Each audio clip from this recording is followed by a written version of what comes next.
welcome to the Kimberly Cloud Show. I'm your host, Kimberly Cloud. I have a very special, exciting, educational guest here for the show today. Can you go ahead and announce to the world who you are and where you calling from? Yes, I am Kelly Anne Manuel. I'm an uncommon author, and I live in Fort Mill, South Carolina, which is right outside of Charlotte. So if you're familiar at all with Charlotte, North Carolina, I'm one exit out from Charlotte proper. Wow. That's Highway 85, I think it's called. But tell me about your past leading up into your present, what you do now. And I have to spill the beans. This lady done created 31 books. So I want to hear about all of that. Girlfriend, how much time do we have? Okay. Enough, I promise you. So I did not start writing until spring of 2022. And in that spring, in 14 days, I had 27 books. I had the manuscript and all the art in 14 days for 27 books. I had the rest of the 31 within the next week. And I did write more than that, but like I told you, I did hybrid self-publishing, so there was a cost. I limited it to 31 because that's how the longest days in a month for a child. So it's a book a day from me. But before that, I started out in a corporate career, and then I moved into early childhood development. And then after that, I really went into raising my son and spent really a good number of years doing that. And then we had like properties, and I did a lot of property management as well as DIY. I was a workhorse. I mean, I was in it, girlfriend. I mean, caulking, sanding, demoing, hauling, prepping beds. I mean, I was in it. But now that's a part of my life that's in the past. And I'm on my own. I've got my pup, Teddy Roosevelt. And when I left, when I found myself alone for the first time in my life, I had to do some work. Okay. When I did the work, I started to hear the poetry, wrote the poetry, and realized, wait, these are nursery rhymes for children, and I must publish them. Wrote them in April, had all 31 published within August and September of the same year, converted all into audio video within the next year. Tell us about what it represents. Tell us a excerpt from it and how it means to you to have that book. Well, all the books are experiential. They have some piece of my soul, my life, and my journey in each and every book. With 31 stories, we run a gamut. We run from outdoor play to loss, coping, and grief. But the thread throughout all 31 is resilience and self-acknowledgement and learning to develop your own self-esteem and rely on you. Now, all the books, I use nature. Nature is a connectedness theme that I can embrace so that any child on the planet can resonate with my stories. So, for example, The World's Small. So I flip titles. Instead of Small World, it's The World Small. And it's about connectedness. It's about how we all tuck under the same blanket of Mother Sky every night. No matter where the child is in the world, we play in a similar way. All my books rhyme. They're nursery rhymes. And rhyming is gigantic for early childhood development literacy. For literacy, it's huge. So they all rhyme. So, The World's Small is about connectedness, emotion, commotion, locomotion. I wasn't raised when I really could emote in a very strong way. I want children to learn they can emote when they're children, not when they're in their 50s. Okay? Each boxcar has a different emotion. I create a feeling. The child can take the feeling in. It's rhyming. They can memorize it, and they can recall it when they need it. Okay? The Tinker Sleep. This is about not turning to electronics if you wake in the middle of the night. This is about turning to paper and pen or crayon or pencil. The Morning Good. Instead of good morning, I flip it, right? So this is all about greeting the morning with optimism. What better way than with polar bears and the northern lights? You know, I could go all day. The need gnome. You know what this is from? I had What? a phrase in my head at one point. If only I'd known. You know how people there's sometimes they're not there for you.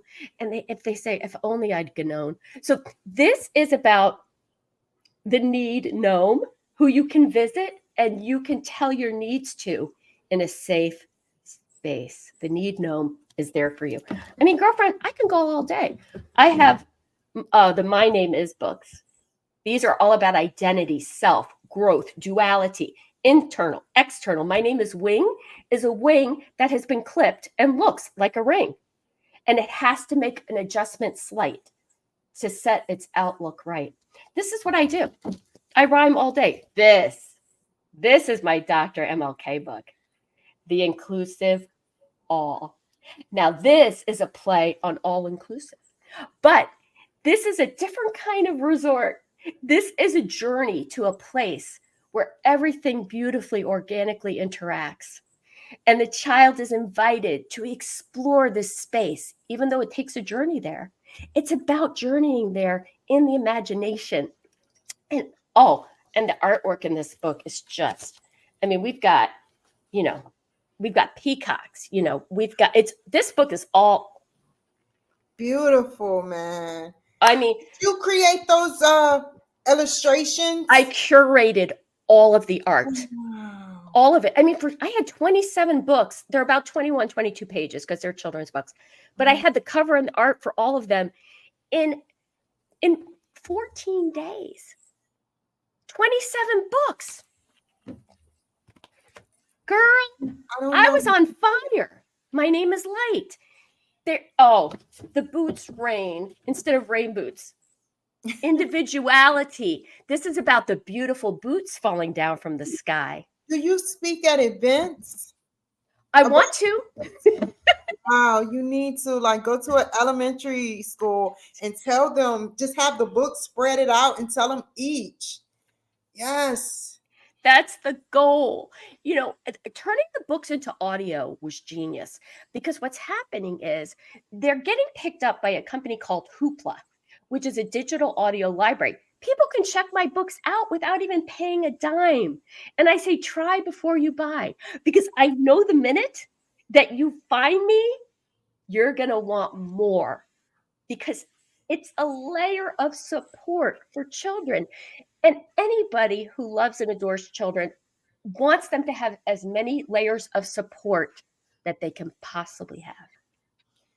With two of the books that you first initially did, can you tell me about how that day went for you and how long it took you in that day to create, and what were you going through? Like, what was your purpose in creating those two? Because you have 31, so we'll talk about just two of them. My first book, and if I can pull it out for you, okay, is My Name Is Mountain. My first book came from a journal prompt. I'm in a healing program, and there was a journal prompt, and it led me to write a poem called My Name Is Mountain. My name is Mountain. A child meets Mountain, and the child says, "What's your name?" And Mountain says, "My name is Mountain." It's not a he or she. My name is Mountain. Child's like, "That's funny because you look like a hole, the opposite of what a mountain would be." And the mountain's like, "Wait a minute, I'm a mountain, okay? But by the way, child, I did give my pebbles away when anyone came to visit me from my base. I did want them to take a piece of me home with them." And the child's like, "There's no pebbles left, mountain." So the mountain, trying to serve its purpose and do right, and it gave itself away one pebble at a time, didn't it? Wow. That was my first. My Name is Mountain. And I mean, I feel it's a very significant book, but they all came as poems, right? And then the second is The Night Quiet. So instead of Quiet Night, this is my good night moon. This is poetry to send a child off to sleep, because the child is going to ask the night quiet to join them, to fluff up their pillow and stay, and keep the date that night quiet has always promised the child, belongs to them. Well done. Well done, Kelly. If you wanted to speak to like PBS, if you had 2 minutes to speak to PBS to pitch an idea for a cartoon, what would you tell them, Kelly? I would say my books are ready for children in any format that they can receive it in. And to take them because they are a layer of support that the child will not only learn from, but be able to recall at any moment in time going forth when they find themselves in a particular situation.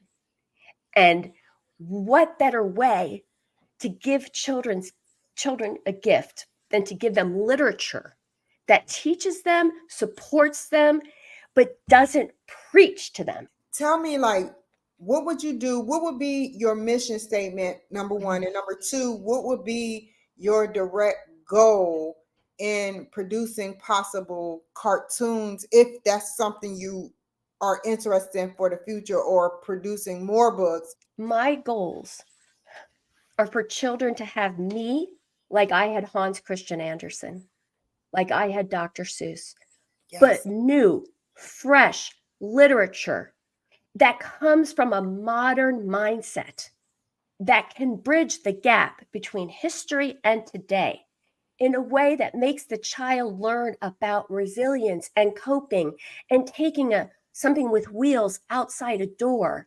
My concepts are simple, and that's why they would work in a production. They're simple, but they are layered, just like those authors I spoke to you about. And because my vibration is for the inner child when I write, the inner child will respond to that vibration. Where do you see yourself going in the future with all of this, Kelly? Ooh, so far. Because I see myself in hospitals. I see myself in the family visiting rooms in prisons where those families need these books. I see myself traveling abroad and speaking to children in countries where they just don't have that much. If I could give these away, I would. And when I can, I will. Because this is not about me. This is about the childhood collective. What is the age limits that you hit? The 5 to 10, or how old? Girl, so 8-month-old babies respond to my books. Now, you pick a genre when you do publishing, and I picked 4 to 8. 8-month-old, especially like the Morning Good with the polar bears and the northern lights. So as early as 8 months old. And I will tell you this, I know 80-year-olds who read my books and get something out of them. I'm doing the best I can with timing. And then of course I'm also painting. I'm painting. I'm I'm creating stories with paint. And you'd be amazed what comes out on my canvases when I paint. I'm like, "Whoa, what is that?" Because I paint intuitively. So all of a sudden I'm like, "That looks like a face. That looks like an angel. That looks like a family." And I'm like, it's hard to kind of explain it, but it's fantastic. Let's pretend like I'm director of something on PBS. Tell me what you want to see out of the cartoon. What do you want to see out of the cartoon of one of your books? I want to see my words come to life in a way that the child will integrate it, that it will create a feeling, that it will create a connection that they can take into their system, that becomes something to rely upon as all the experiences in life unfold. And they will, and they do, because the children deserve it, and especially public television. So are you going to make more books? Are you going to get on a podcast? You say you want to go worldwide and travel. You send that to what you want Thurston County media to know about your goals. I want Thurston County media to know that what I am doing is special, and that what I am doing is beyond me. What I am doing is answering the call of the childhood collective. the poetry, the stories came for them through me. It's semi miraculous. And there's so much more. And if I'm given the ability to share what I have, I can continue to produce. I continue to do more because that's the reason I'm on the planet. This is the reason. And I will not stop until I'm done and until my books are in the hands of children everywhere. I want my books in the Dollar Tree for 99 cents. I want them accessible because every child deserves the message they bring because it's from a greater consciousness. That's why Inclusive All is MLK's book. That's why, my name is Wing is for Blessed Chiara Bandano. That's, these are special. I am not. The books are. Take a chance on me. Your energy is fantastic. I feel like I could spend a whole weekend with you and never sleep. What kind of books would you have like for the future? More nursery rhymes. I mean, left and right. Like I said, I had to tap it and cut it off at a certain number due to the investment I was making personally. So, I've got the throwaway day. I've got the station weather instead of weather station. I have instead of inspiration strike, I have the strike inspiration. I mean, I have at least 20 more children's books written, ready to go. I want to do it. And what I try to do is say yes when I can, which by the way is every time. Every time I get an opportunity. I went to the Los Angeles Times Festival of Books. Yeah, Um, yeah. I got to go to a gifting suite. It's called the DPA Pre-Golden Globes Gifting Suite, and it's a very particular way to say it. I got to sign one of my books called The Catch Your Dream. It's about boundaries instead of dream catcher. I got to sign and give my books to the people at the top of their game that were nominated for Golden Globes, and they congratulated me. is The you? Yeah. sky is the limit, girlfriend. The sky. I am dedicated to this cause. This is why I'm here. And I intend to show up whenever I'm invited and just do the best I can to get my name in the books out there so that the children have them as soon as possible. That's why the libraries are huge. That's why being able to download off a library is gigantic. And the more library systems that pick me up, I would say I would be eternally grateful for that. Tell me, like, what kind of things you see yourself doing, like when you create these books, because I already asked you about your future, I already asked you about your past, so let's kind of go backwards a little bit.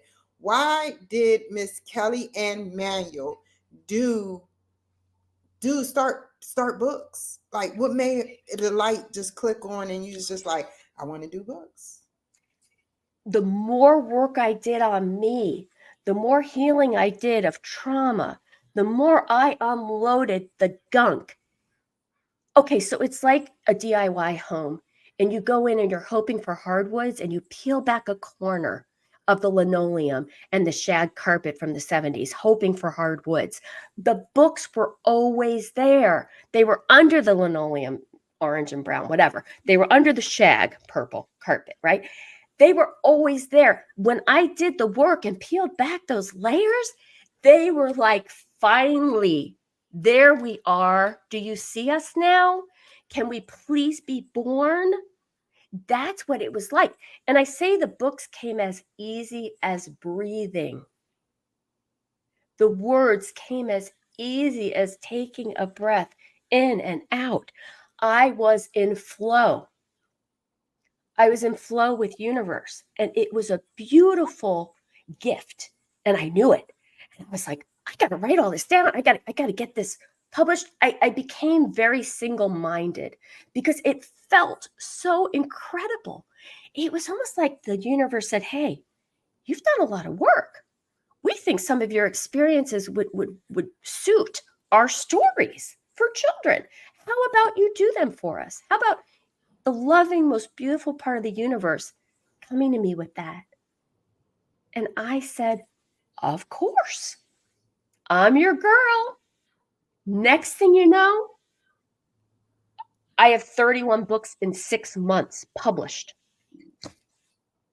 I It's almost like Field of Dreams, the movie Field of Dreams, where you have to have some sort of trust. See, because I did the work, because I got back to true self, because I connected with my inner child. That's why I could hear it. I established external quiet and internal quiet. By doing so, I created the flow. The creativity lives in the heart of the true self. It was dying to come out. I had to allow it to come out by doing the work. You know, those nursery rhymes can actually have a own. I know I keep talking about like a cartoon, but just imagine like whatever you want to call it, whatever they suggest or however it go down, you just say you just have storylines of your different 31 books. That's season 1, and then you start on a season 2 where you have different storylines of rhymes. That would be so awesome. Children like rhyming, children like music, you know. I wish nothing but the best for you. Like, how can the people find you, Kelly? Girlfriend, I'm on Goodreads. And that's the best way because what I'm doing is I'm reading and I'm telling my folks, this is what this book says to me. And I feel like that's the best way for Kelly Anne Manuel to connect because that's where I live. I live in the world of literature. That's when I'm at my best. That's when my best foot is coming forward. Goodreads is the best place for me at this time. And people can follow me and they can comment and they can see how I feel about something and they can decide if it's for them or not for them. I don't even mind. I'm just glad to have them. What were your challenges and what were your encouragements while making these books? I did this in a lot of quiet. I was in a place of, I would say, pretty isolated at the time due to my circumstances in my life. Mhm. And because of that, it was actually a gift to have that quiet and to have that isolation. Because without it, I don't know if I ever would have heard what I heard with Mhm. all the noise and all the busy and all the rushing. And it was almost like I had to stand still long enough for it to be allowed so I could hear it without the distractions. So that was what helped the quiet. You know what the hardest part was? What? I had to write 31 synopsises to explain to someone buying the story what it can do. I know intuitively what it can do. Do you Mhm. know how hard it is to put into writing what a story that you know is from your heart and soul can do for a child? Now, I submitted 30 synopsises in 3 weeks in July so that they could all be published in August and September. And the synopsises, I think, turned out fantastic. That was the most challenging part, though, because I had everything else done, ready to go, but the book can't be published without the synopsises. And I needed them to be important. And I needed them to speak to who's interacting with the book, who's either purchasing it, taking it out from the library. And I needed to be able to connect with that person holding the story in their hands in a way that would touch them. That's what I had to do. For 2 minutes, can you tell me if you wanted to give a piece of advice because you deserve like a Nobel Peace Prize or to be in Who's Who, number one. But if you had to give a piece of advice to an entrepreneur that want to write short stories like that or nursery rhymes or however, whatever kind of book novel, what would it be and how did you get over everything going on, you know? Okay, my biggest piece of advice is to silence the inner critic. There's an inner critic Yeah. that wants to take over sometimes. It's very pesky. It can be very loud.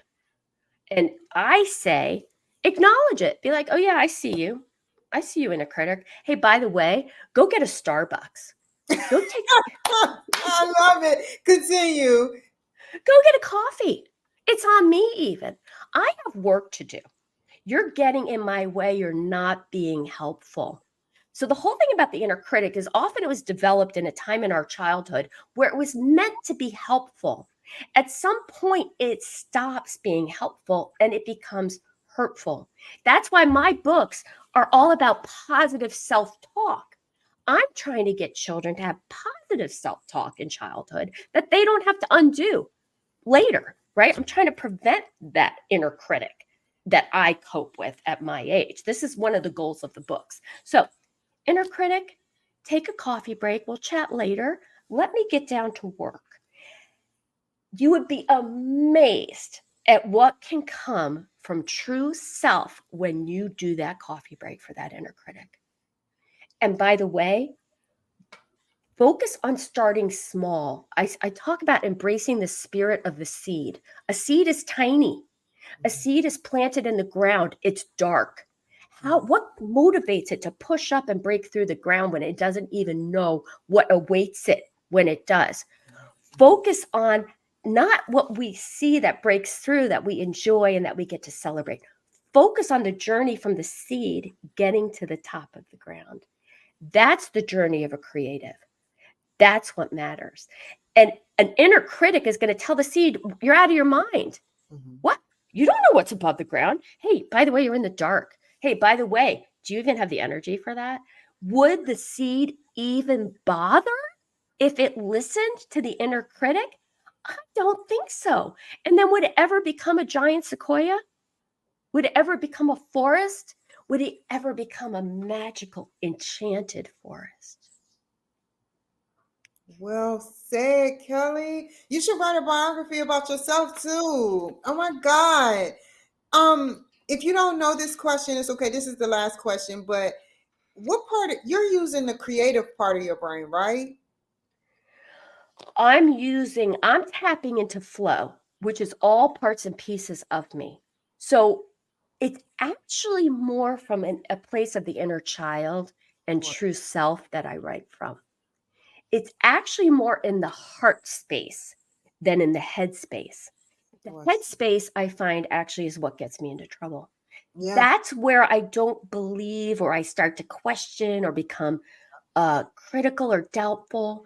So I try when I'm in flow to create from the heart space when it's regarding children from the inner child space. A child wants a book from another child. Does a child want a book from a 55-year-old woman? I don't think so. They want the young Kelly to speak to them. They want the fun Kelly. They want the Kelly that's flipping titles and having boots fall from the sky instead of the rain. They want to go to the end of the rainbow with me, which is where I take them in my stories. They want to go on the emotion, commotion, locomotion. They want to feel and connect with my inner child. And that's the best possible thing I can do for them. You said that people can reach you where once again, because some people came on. Oh yeah, Goodreads. Go to Goodreads. Follow me on Goodreads. That's the best place because you're going to get the most information from me. Oh, by the way, I have a YouTube channel. And it's Kelly Anne Manuel, and I read 4 of the books on the channel. You guys give her a round of applause. 31 books in less than 6 months, right? You take care of Kelly and y'all take care, and I'll see y'all in a bit.